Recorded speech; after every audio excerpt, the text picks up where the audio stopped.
कभी भी अगर ब्रह्म स्थान खंडित हो जाए तो उसे कोई भी किसी भी तरीके से उसकी एनर्जी को रिस्टोर नहीं कर सकता। S5, S6, S7, S8 और W1 इनमें से अगर कोई भी एंट्रेंस आपकी आ रही है तो आपका कोई भी वास्तुविद आपके घर का वास्तु ठीक नहीं कर सकता।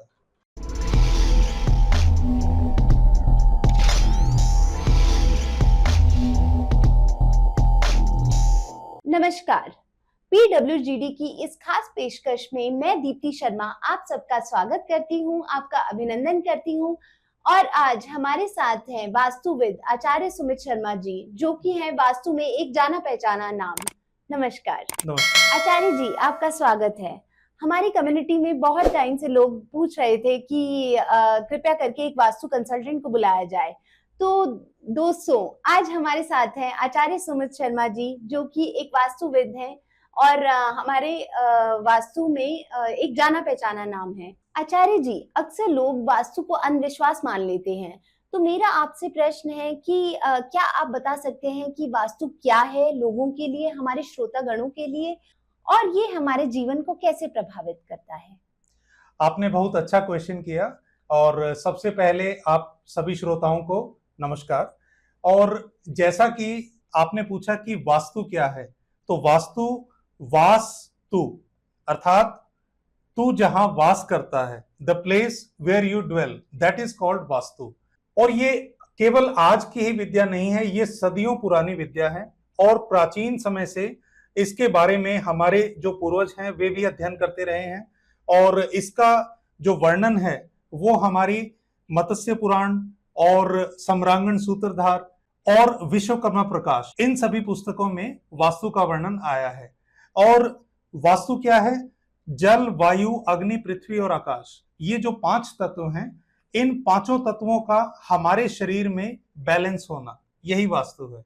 और जो वातावरण है, हमारा शरीर है और ये पूरा ब्रह्मांड, इन सब में यही 5 तत्व विराजमान हैं। और इन 5 तत्वों को जब हम संतुलित कर देते हैं तो उससे जो हमारा शारीरिक, मानसिक और बौद्धिक विकास होता है, तो इसी को ही वास्तु कहते हैं। और जैसे आपने पूछा कि ये हमारे जीवन को कैसे प्रभावित करता है, तो इन सभी तत्वों का जो मिश्रण होता है, इसका हमारे ऊपर जैसे असर पड़ता है, या तो आप जॉब कर रहे हैं या बिजनेस में हैं, और इवन जो गृहिणी हैं, इन सब के ऊपर भी उसका असर पड़ता है। जैसे कि अगर मैं अग्नि तत्व की बात करूं, ये एक उदाहरण के तौर पर, कि अगर आपका किचन साउथ ईस्ट में है तो उससे आपका जो अग्नि तत्व है वो बैलेंस हो जाएगा। और उसका फिर क्या असर पड़ेगा कि आपके घर का जो स्वामी है उसका नेम और फेम, उन दोनों में वृद्धि होगी। और यही अगर आपका ये अग्नि तत्व इम्बैलेंस हो जाता है, उसका क्या असर पड़ेगा कि आपका नाम खराब हो जाएगा, आपका नेम एंड फेम चला जाएगा। बिल्कुल सही। जी हाँ। बहुत बढ़िया आचार्य जी। तो जब भी वास्तु की बात होती है तो डायगोनली मैंने ये देखा है कि एक आदमी को लेटे हुए पोजीशन में दिखाया जाता है, तो उसके बारे में कुछ वर्णन कीजिए। अभी अभी आपने जिनकी बात की वे हैं वास्तु पुरुष, और इसका जो वर्णन है वो मिलता है मत्स्य पुराण में। तो वहां पर एक, जैसे आपने कहा कि उन्हें लेटे हुए दिखाया जाता है, तो इसके बारे में एक पौराणिक कथा है कि जब अंधकासुर और भगवान शिव, उनके बीच में जब मल्ल युद्ध हो रहा था, तो उस मल्ल युद्ध के दौरान भगवान शिव के पसीने की कुछ बूंदें जो नीचे धरती पर गिरती हैं, और उसके बाद उससे एक विशालकाय आकृति जन्म लेती है। और जितने भी देवता थे वे सोचते हैं कि एक असुर की उत्पत्ति हो गई, और जितने असुर हैं वे सोच रहे थे कि एक नया देवता आ गया, तो वे सभी उसके पीछे भागे। और जो नई आकृति जिसने अभी अभी जन्म लिया था, उसे वो एकदम उन सबको देखकर घबरा गया और वो पृथ्वी की तरफ भागने लगा। तो वो पृथ्वी की तरफ भाग रहा है और भागते भागते वो औंधे मुंह जमीन पर गिरा, और जितने भी देवासुर थे वे सभी उसके ऊपर आरूढ़ हो गए। उसमें सबसे अधिक असमंजस में थे ब्रह्मा जी, क्योंकि उन्होंने कहा कि मैंने इसकी उत्पत्ति नहीं की है। तो जो वो भयानक आकृति थी, उसने अपने रचयिता को याद किया और भगवान शिव प्रकट हुए। तो उसने कहा कि हे भगवान शिव, मैं कौन हूं मुझे नहीं पता, और मेरी जो इस प्रकार से रचना हुई है उसका भी मुझे नहीं पता। तो कृपया आप बताएं कि मैं कौन हूं और मेरी उत्पत्ति कैसे हुई है। तो इस पर भगवान शिव ने कहा कि आप आज से वास्तु पुरुष के नाम से जाने जाएंगे। और क्योंकि अभी जितने भी देवता आपके ऊपर जो बैठे हुए हैं वे इसी तरीके से हर भवन में आपके ऊपर विराजमान होंगे। तो क्योंकि वो औंधे मुंह लेटे हुए थे और उनका जो मुंह था वो नॉर्थ ईस्ट अर्थात ईशान कोण में था, और उनके जो पैर थे वे नैऋत्य कोण में थे। तो यही हो गया, आगे से जब भी किसी नए भवन का निर्माण होता है या फिर कोई नई फैक्ट्री बनती है, उसके अंदर वास्तु पुरुष इसी प्रकार से औंधे मुंह लेटे हुए होते हैं, और उनके जो नाभि स्थल है तो उसे अगर उल्टा कर दिया जाए तो वहां जो विद्यमान है वे हैं ब्रह्मदेव, या जिसे हम ब्रह्म स्थान कह सकते हैं। और तब उन्होंने कहा कि मुझे अगर भूख लगे तो मैं क्या खाऊं। तब भगवान शिव ने कहा कि जो भी घर आज के बाद वास्तु के अनुरूप नहीं बनेगा, या किसी भी घर में जैसे आप सभी जो देवी देवता इनके ऊपर बैठे हुए हैं 45 देवी देवता, तो आप में से जो भी दिशा इम्बैलेंस होगी आप उसके गुण धर्मों को खा जाना। तो इस प्रकार से वास्तु पुरुष जिसकी आप बात कर रहे थे उनकी उत्पत्ति हुई। तो आचार्य जी बहुत बढ़िया आपने एक्सप्लेन किया कि कैसे वास्तु पुरुष की रचना हुई। अब मैं आपसे ये जानना चाहूंगी कि आमतौर पर जब हम घर का एनालिसिस करते हैं तो कब ये कहा जा सकता है कि इस घर के एनालिसिस के दौरान आपको पता चला कि इस घर में भयंकर वास्तु दोष है? देखिए, जैसे हमने कहा कि जब भी कोई दिशा इम्बैलेंस होती है तो वो वास्तु दोष की श्रेणी में आती है। लेकिन अगर मैं भयंकर वास्तु दोष की बात करूं तो कुछ ऐसे वास्तु दोष हैं जिन्हें हम भयंकर वास्तु दोष की श्रेणी में रखते हैं। सबसे पहला जो वास्तु दोष है जिसे हम भयंकर वास्तु दोष कह सकते हैं वो है ब्रह्म स्थान के साथ छेड़छाड़। क्योंकि आजकल कुछ वास्तुविद ऐसे भी करने लगे हैं कि अगर वे देखते हैं कि ब्रह्म स्थान किसी का टूटा हुआ है या ब्रह्म स्थान खंडित है तो उस एवज जो वास्तुविद हैं वे कहते हैं कि आप इसके अंदर पिरामिड डाल दीजिए, तो इससे आपका ब्रह्म स्थान दोबारा से एनर्जाइज हो जाएगा। लेकिन यहां मैं आपके चैनल के माध्यम से आप सबको कहना चाहूंगा कि कभी भी अगर ब्रह्म स्थान खंडित हो जाए तो उसे कोई भी किसी भी तरीके से उसकी एनर्जी को रिस्टोर नहीं कर सकता। ये केवल जो वास्तुविद हैं वे कुछ अपने पैसे बनाने के लिए बेवकूफ बनाते हैं। तो ये तो है सबसे पहला और सबसे मुख्य और भयंकर वास्तु दोष। अब जो दूसरा वास्तु दोष है जिसकी हम बात करेंगे वो है नॉर्थ ईस्ट अर्थात ईशान कोण और नॉर्थ नॉर्थ ईस्ट। इन दो दिशाओं के अंदर अगर आपके टॉयलेट बन जाता है तो उन दिशाओं में अगर आपके नॉर्थ ईस्ट में अगर टॉयलेट है तो एक सीधा सीधा आप कैंसर को न्योता दे रहे हैं। और अगर आपके नॉर्थ नॉर्थ ईस्ट ये एक ऐसी दिशा है जहां पर आपको दवाइयों का भंडारण करना चाहिए, लेकिन वहां अगर आप एक टॉयलेट बना देते हैं तो उससे क्या होगा कि आपके घर में दवाइयां ज्यादा आएंगी और बाकी राशन कम आएगा।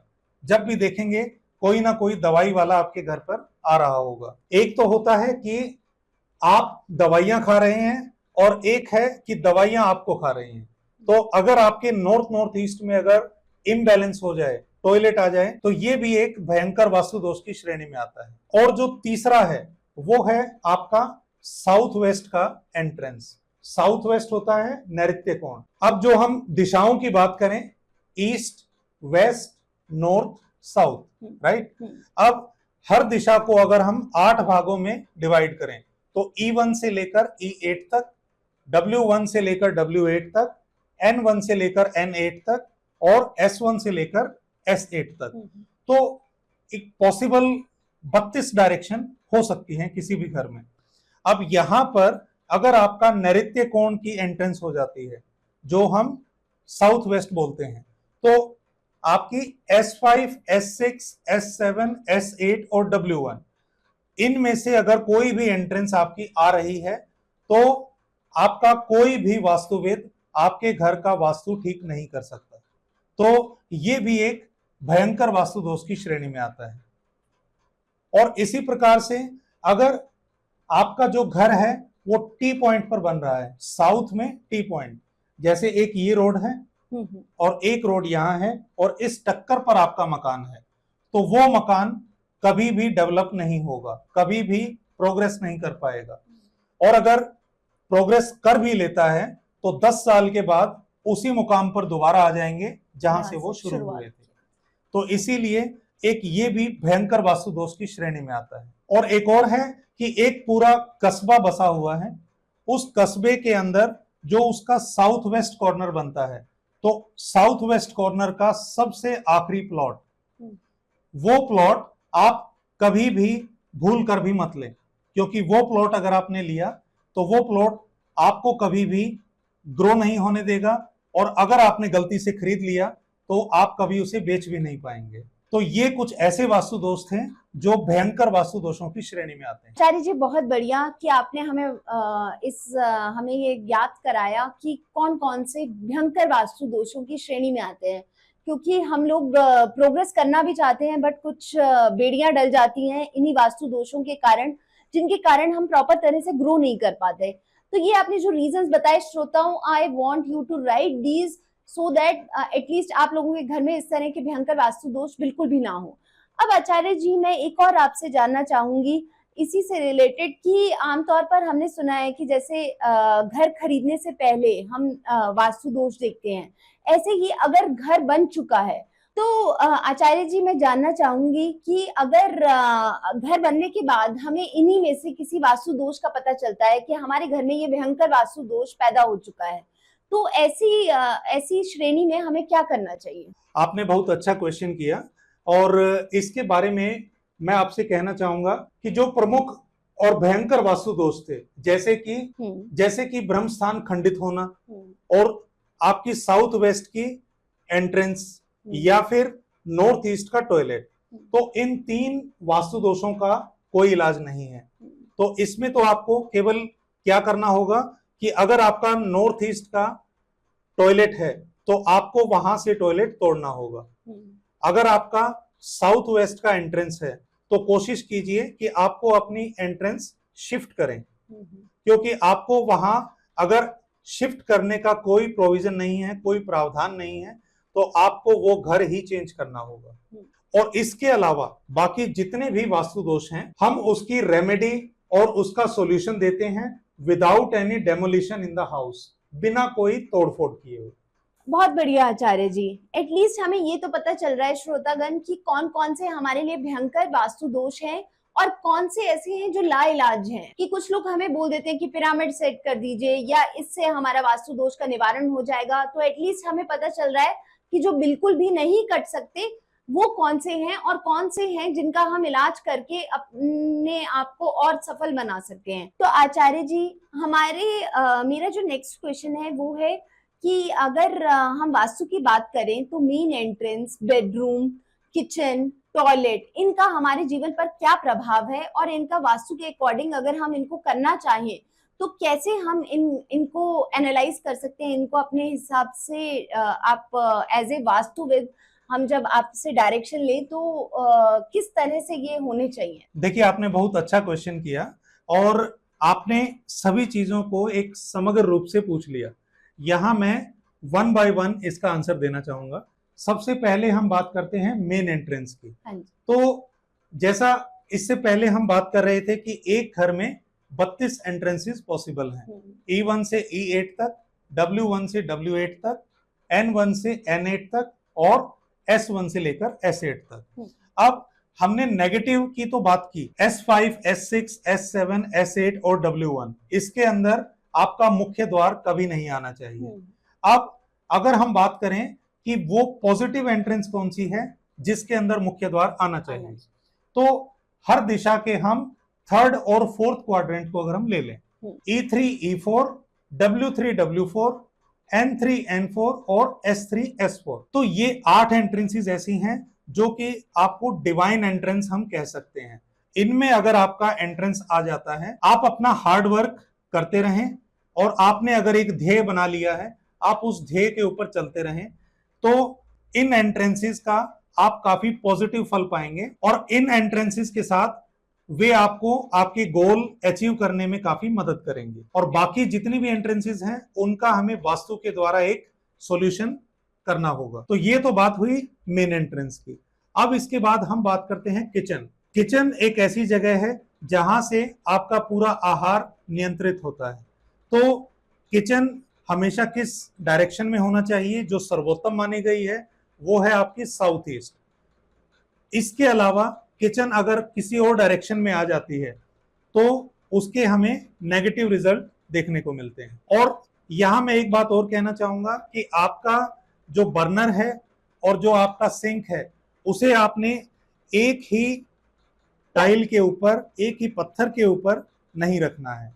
उनका आपको एक डिवाइडर होना चाहिए दोनों अलग अलग पत्थर पर, क्योंकि अग्नि और पानी का मेल कभी नहीं होना चाहिए। अब इससे अगला है वो है बेडरूम। अब बेडरूम के लिए यहां बेडरूम का अर्थ पूरा रूम नहीं है, यहां बेडरूम का अर्थ है केवल वो जगह जहां पर आपका बेड है, जहां पर आपने सोना है। अब जो बेडरूम है उसके लिए जो 3 डायरेक्शन मैं आपको कहूंगा, इन 3 डायरेक्शंस में आपका बेड अगर आ गया तो आप हमेशा मेंटल टेंशन और खुद को हो सकता है बर्बाद कर लेंगे। वो कौन सी 3 डायरेक्शन है?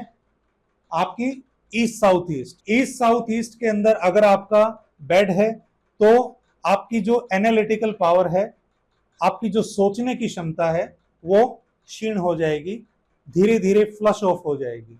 और अगर आपके साउथ साउथ वेस्ट के अंदर अगर आपका बेड आ जाता है तो आप धीरे धीरे कर्जे और बैंकरप्सी में डूब जाएंगे। और तीसरी जो डायरेक्शन है वो है वेस्ट नॉर्थ वेस्ट।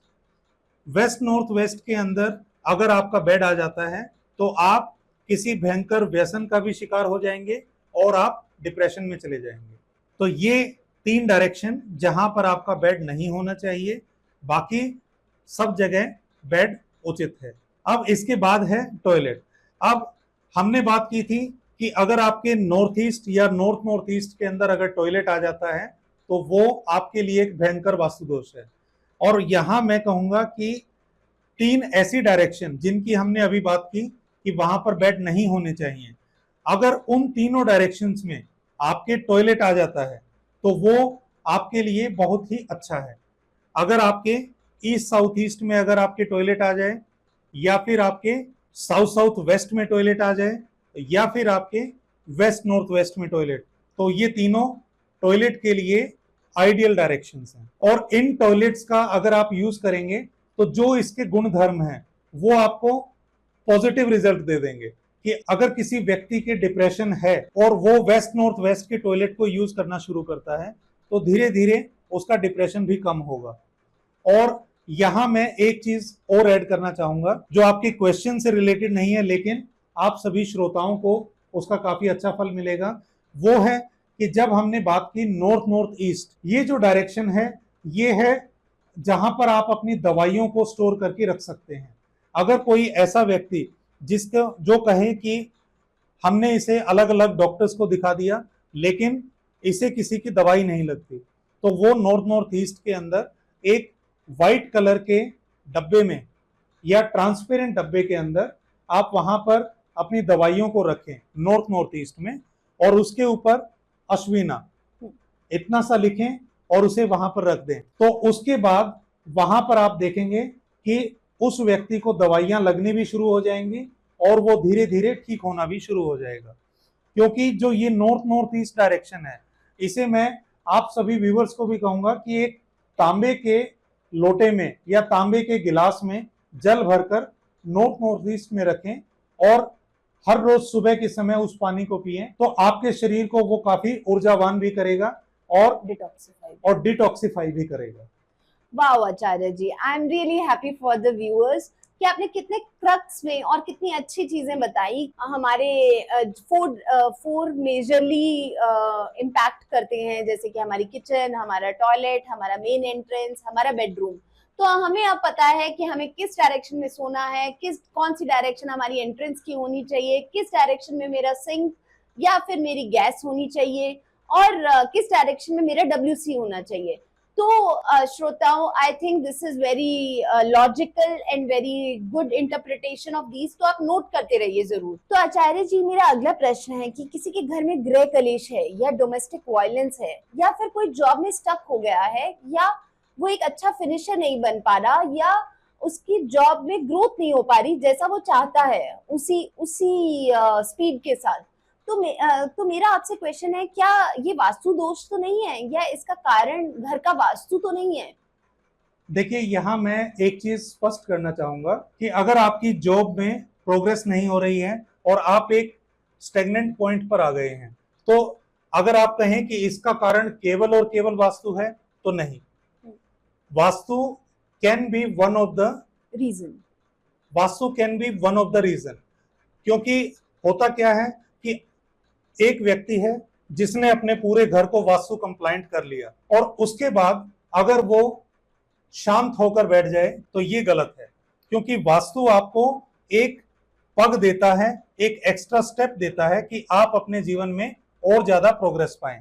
तो इसके लिए अब यहां मैं एक एग्जांपल दूंगा कि एक व्यक्ति ने कहा कि पिछले 1 साल से मेरी जॉब वहीं पर ही अटक गई है, ना मेरी सैलरी बढ़ रही है और ना ही मैं कुछ किसी की नजर में आ पा रहा हूं। तो यहां क्या बात हुई, उसने कहा कि मैं एक जगह पर अटक गया हूं, स्टक हो गया। तो यहां हमने उससे पूछा कि आपने अभी हाल फिलहाल कोई चेंज किया है? तो उन्होंने कहा कि मैं तो अपने पुश्तैनी घर में ही रह रहा हूं और हमने ऐसा कोई चेंज तो नहीं किया, लेकिन हाँ, पिछले साल मेरी बहन की शादी थी तो हमने अपने घर को पेंट किया था। अब 1 साल पहले उन्होंने अपने घर को पेंट किया था तो और वो 1 साल से ही अटका हुआ है। तो क्या पेंट करना भी वास्तु दोष हो सकता है? जी हाँ, यही बात मैं आपको अभी बता रहा हूँ कि जो नॉर्थ है, नॉर्थ डायरेक्शन है अपॉर्चुनिटीज की। अब नॉर्थ डायरेक्शन अपॉर्चुनिटीज की है और नॉर्थ का रंग है नीला। और यहां मैंने उनसे पूछा कि कहीं आपने नॉर्थ जो आपकी वॉल है वहां आपने रेड या पिंक कलर तो नहीं कराया है? तो उसने कहा कि आपको कैसे पता? तो यही है वास्तु। तो श्रोताओं, नोट कीजिए, मतलब कि हमें पेंट भी सोच समझ के करना है कि कौन सी मेरी डायरेक्शन है तो किस कलर का मेरा पेंट होना चाहिए। अगर मेरी डायरेक्शन साउथ है तो मैं रेड और पिंक चूज कर सकती हूँ, बट अगर मेरी डायरेक्शन नॉर्थ है तो it should be blue, right Acharya ji? अगर आपका नॉर्थ है तो ब्लू या ग्रीन या फिर ऑफ व्हाइट, तो ये कलर आप नॉर्थ में करें, तो उससे आपकी अपॉर्चुनिटीज भी आएंगी, आपको नए नए मौके भी मिलेंगे और आप अपने जॉब या बिजनेस के क्षेत्र में भी काफी ऊंचाइयां पाएंगे। आचार्य जी, वास्तु एक वास्ट सब्जेक्ट है आई बिलीव, एंड मेरे को डाउट्स बहुत सारे आ रहे हैं, तो आप हमारे श्रोतागण को क्या कहना चाहेंगे? देखिए, मैं आपको अब जो कहना चाहूंगा, तो हो सकता है आपके काफी डाउट्स और जो श्रोतागण हैं उनके डाउट्स भी काफी उसमें कवर हो जाएं, तो बहुत बढ़िया। अब आजकल क्या होता है कि लोग YouTube पर, इंस्टाग्राम पर, वहां पर जो भी वास्तु के अलग अलग जो पॉडकास्ट हैं या यूट्यूब्स हैं उन्हें देखते हैं और फिर खुद ही फॉलो करने की कोशिश करते हैं। अब जैसे मैं एक उदाहरण दूंगा कि एक व्यक्ति ने देखा कि साउथ वेस्ट में अगर आप अपना शयन कर लेते हैं तो उससे आपके रिलेशंस मजबूत होंगे और स्टेबिलिटी मिलेगी। तो उसने क्या किया कि अपने मोबाइल के अंदर जो कंपास है वहां से उसने देखा कि अगर मैं साउथ वेस्ट के अंदर अपना बेड रख लूं तो जो कि डायरेक्शन, अगर हम शक्ति चक्र की बात करें या फिर अगर हम मोबाइल के कंपास की बात करें तो 220 से लेकर 235 तक यहां पर आपकी साउथ वेस्ट पड़ती है। तो उसने सोचा कि मैं यहां पर अपना बेड रख रहा हूं, लेकिन उसने 220 की जगह अपने बेड को रख दिया 210 डिग्री पर, और जो 210 डिग्री पर जो डायरेक्शन है वो है south south west. South south west में जैसा मैंने पहले कहा था कि आपका बेड गलती से भी नहीं आना चाहिए।